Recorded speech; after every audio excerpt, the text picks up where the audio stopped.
Hello guys, welcome back to my channel vibe with యోషి. ఈరోజు నేను కాణిపాకంలో ఉన్నానన్నమాట. కాణిపాకంలో ఈ మంత్ 19th రథోత్సవం జరిగింది. చూడ్డానికి వెళ్ళానమాట. రథం లాగుతారనమాట. దీన్ని తేరు అని కూడా పిలుస్తారు.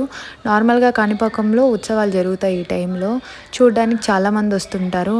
అన్నీ నైట్లో జరుగుతాయి. రథోత్సవం మాత్రమే డే టైంలో జరుగుతుందన్నమాట. ఎండ ఫుల్గా ఉంది. అసలు క్రౌడ్ అయితే తట్టుకోలేము. నేను వీడియోలో చూపిస్తున్నాను కదా, అస్సలు దూరడానికి అక్కడ గ్యాపే లేదు. గ్యాప్ ఉండకపోయినా గ్యాప్ క్రియేట్ చేసుకుని వెళ్ళాలన్నమాట మీకు చూపించడానికి. చూడండి తేరు ఎంత అందంగా ఉందో. దేవుడైతే ఇంకా లోపల సూపర్గా ఉన్నాడనమాట. ఇక్కడ కర్పూరం వెలిగించి ఆ దూరంలో దేవుడిని చూస్తున్నాడు. రథం పైన బొరుగులు కూడా చల్లుతారనమాట. కోలాటం ఆడిస్తున్నారు. తర్వాత అంగరంగా వైభవంగా జరుగుతుందన్నమాట పండగ. డ్రమ్స్ కొట్టిస్తున్నారనమాట. చుట్టూ చూడడానికి అయితే 2 కళ్ళు సరిపోవు, అంత అందంగా ఉంది. హార్స్ మీద చాలా గెటప్స్ వేసుకొని కూర్చొని రైడ్ చేస్తున్నారనమాట దేవుడి ముందర.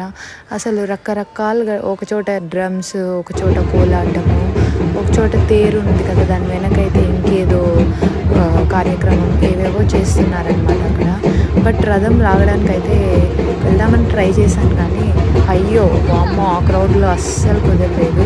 అక్కడికి నేను మీకు చూపించడానికి ట్రై చేసుకుంటా. అందరూ నన్నే చూస్తున్నారు వీడియో తీస్తుంటే, అయినా కూడా నేను కేర్ చేయకుండా చూపిస్తున్నాను. చూడండి ఎంత అందంగా ఉందో. చుట్టూ అరిటాకులతో అసలు రకరకాల పూలు, ఇక్కడ లేని పూలు అంటూ లేవు. అంత అందంగా డెకరేట్ చేశారు దాన్ని. అంటే బొరుగులు చల్లితే మంచిది అంటారు రథం మీద. సో చల్లుతున్నారు కొంతమంది. కోలాటం ఎంత అందంగా ఆడుతున్నారు. నాకైతే చూడడానికి 2 కళ్ళు సరిపోలేదు, అంత అందంగా చేశారనమాట రథోత్సవం. నేనైతే చుట్టూ మీకు చూపించాలని చెప్పేసి అయిపోయింది, వెళ్ళిపోతున్నాను అనమాట.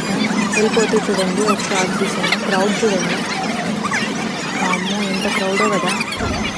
నేను ఇంకా లక్కీని తీసుకొని వెళ్ళిపోయాను అనమాట. అంత క్రౌడ్లో వాడిని తెచ్చుకోవడం చాలా కష్టమైపోయింది.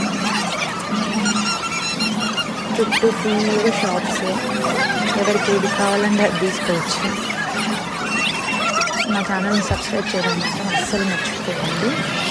Subscribe my channel vibe with యోషి. Subscribe చేసుకోవడం అస్సలు మర్చిపోకండి.